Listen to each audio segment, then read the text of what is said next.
ایک خدا کو پوجنے والا موحد فرعون اخناتون۔ اخناتون قدیم مصر کے 18ویں شاہی خاندان کا 10واں فرعون تھا۔ وہ مشہور مصری ملکہ نفرتیتی کا شوہر اور شہرائے آفاق فرعون توت عنخ آمن کا باپ تھا۔ اس نے اپنی موت تک 17 سال مصر پر حکومت کی۔ آمن ہوتب سوم کے بیٹے کی حیثیت سے جب اس نے 1353 قبل مسیح میں تمام تر شاہی جاہ و جلال کے ساتھ تخت سنبھالا تو مصر ایک خوشحال اور پرامن ملک تھا۔ یہ فرعون خاص طور پر اس لیے جانا جاتا ہے کہ اس نے تمام مصر میں تمام دیوتاؤں کی عبادت ختم کرا کے صرف ایک خدا کو متعارف کرایا جس کا نام آتن تھا۔ اس لیے اس فرعون کو موقد یا نیم موقد بدعتی یعنی روایات کو توڑنے والا بادشاہ کے طور پر بھی یاد کیا جاتا ہے، جبکہ کچھ مغربی تاریخ دان اخناتون کو مصری تاریخ کا باغی بادشاہ مانتے ہیں۔ اپنی حکومت کے 5ویں سال اس نے اپنا نام آمن ہوتب چہارم سے تبدیل کر کے اخناتون رکھ لیا اور اسی نام سے ایک نیا شہر تعمیر کرایا اور اس کو اپنا دارالحکومت بنا کر وہیں بس گیا۔ آج یہ جگہ امارنا کہلاتی ہے اور یہ علاقہ تب سے آج تک کسی اور خدا سے منسوب نہیں کیا گیا۔ اخناتون نے اپنے اقتدار کے 9ویں سال آتن کو مصر کا واحد خدا قرار دے دیا اور خود کو خدا اور بندوں کے درمیان واحد ذریعہ قرار دیا۔ اس کے نزدیک آتن تمام مصری خداؤں سے زیادہ بااختیار اور طاقتور تھا۔ آتن کی نمائندگی ایک شمسی ٹکیا سن ڈسک کرتی تھی۔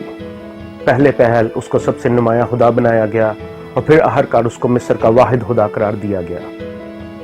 اس شمسی ٹکیا کا تذکرہ سب سے پہلے 12ویں شاہی خاندان کے ایک درباری سنوحے کی یادداشتوں میں ملتا ہے، جس میں بیان ہے کہ مرنے والا بادشاہ یعنی کہ اس کی روح آسمان کی جانب پرواز کر جاتا ہے اور شمس یعنی سورج کی ٹکیا میں ضم ہو جاتا ہے۔ اخناتون نے آمون کا نام جو مصر کا سب سے بڑا دیوتا تھا سب جگہ سے حذف کرا دیا، حتیٰ کہ اپنے باپ کا نام بھی بدل دیا جس میں آمون کا نام شامل تھا۔ اس کے علاوہ ان تمام کندہ کاریوں میں جہاں بھی جمع کے صیغے میں خداؤں کا ذکر تھا سب کو ہٹا دیا گیا۔ مغربی تاریخ دانوں کے مطابق یہ ایک غیر حل شدہ معمہ ہے کہ اخناتون یہ مذہبی تبدیلی کیوں لایا، وہ تمام مصر میں ایک خدا یعنی آتن کی ترویج کیوں چاہتا تھا۔ کچھ تاریخ دانوں کے مطابق اخناتون پیغمبر یوسف علیہ السلام یا موسیٰ علیہ السلام کی تعلیمات سے متاثر ہو کر موحد بنا تھا۔ یہ سچ بھی ہو سکتا ہے کیونکہ بہت سی نشانیاں ملتی ہیں جو اخناتون کو شاہی خاندان کا ایک نظر انداز شدہ بچہ بتاتی ہیں۔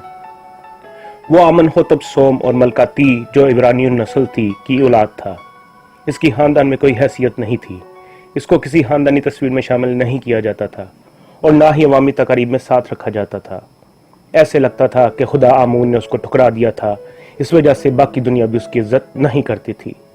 اس کو کبھی بھی شاہی خاندان کے ساتھ نہیں دکھایا گیا اور نہ ہی کسی یادگار میں اس کا نام شامل کیا جاتا تھا، لیکن تقدیر کا کھیل کہ یہی اداس اور نظر انداز شدہ بچہ اوائل عمری میں ہی بادشاہ بن گیا۔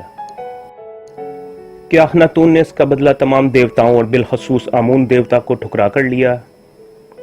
کیا اخناتون نے حضرت یوسف علیہ السلام کا دین ابراہیمی اپنا لیا تھا؟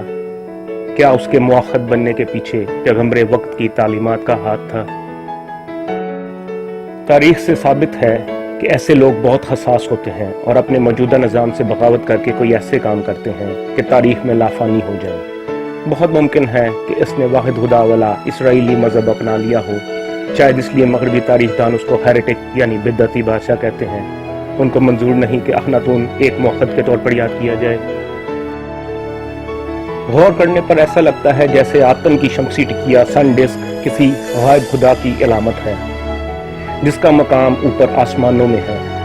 کیا یہ ممکن ہے کہ اخناتون کے نزدیک شمسی ٹکیا دراصل خدا ذوالجلال کی عرش کی نمائندگی کرتی ہے، جہاں سے نور نکل کر تمام عالم کو منور کر رہا ہے؟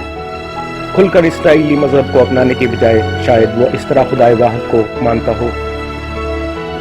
اخناتون کا مطلب ہے آتن کا غلام یا آتن کا بندہ، بالکل جیسے عربی میں عبداللہ کا مطلب اللہ کا بندہ یا اللہ کا غلام ہے۔ کیا اس کے نام کی تبدیلی اس بات کی طرف اشارہ کرتی ہے کہ اس نے اسرائیلیوں کا موحد مذہب اپنا لیا تھا؟ مشہور و معروف ماہر نفسیات سگمنڈ فرائڈ اس خیال کا دائی تھا کہ اخناتون ایک ایسے موحد مذہب کا بانی تھا جو بعد میں یہودیت بن کر ابھرا۔ فرائڈ نے اپنی کتاب موسز اینڈ مونوتھیزم میں اس بارے میں بحث کرتے ہوئے حضرت موسیٰ علیہ السلام کو آتن کا ایک پجاری بتایا، جن کو اخناتون کی موت کے بعد اپنی قوم کے ساتھ مصر کو زبردستی چھوڑنا پڑا۔ فرائڈ نے اس بات پر بھی زور دیا کہ اخناتون مصر میں موحد مذہب رائج کرنے کے لیے پوری قوت سے کوشاں تھا اور یہ کام صرف موسیٰ علیہ السلام ہی کر سکتے تھے۔ اگر موسیٰ علیہ السلام آتن کے پجاری تھے تو پھر اس میں کوئی شک نہیں کہ آتن سے مراد نظر نہ آنے والا خدائے واحد تھا، کیونکہ اللہ کا پیغمبر کبھی بھی مشرک یا بتوں کو پوجنے والا نہیں ہو سکتا۔ اخناتون کی موت کے بعد امارنا ویران ہو گیا اور اہل مصر اپنے قدیم مشرک مذہب پر واپس لوٹ گئے۔ اخناتون کی مختلف تصاویر کو جان بوجھ کر مسخ کر دیا گیا۔ کیا یہ اہل مصر کا اخناتون کے موحد مذہب کے خلاف شدید رد عمل تھا یا اس کا مقصد اخناتون کے مذہب کی اصلیت کو چھپانا تھا؟ ماہر مصریات آج بھی یہ جاننے کے لیے کوشاں ہیں کہ در حقیقت اخناتون کی زندگی میں کیا انقلاب آیا تھا جس نے اس کو موحد بنا دیا تھا۔ شاید کوئی دریافت آنے والے دنوں میں اس راز سے پردہ اٹھا دے۔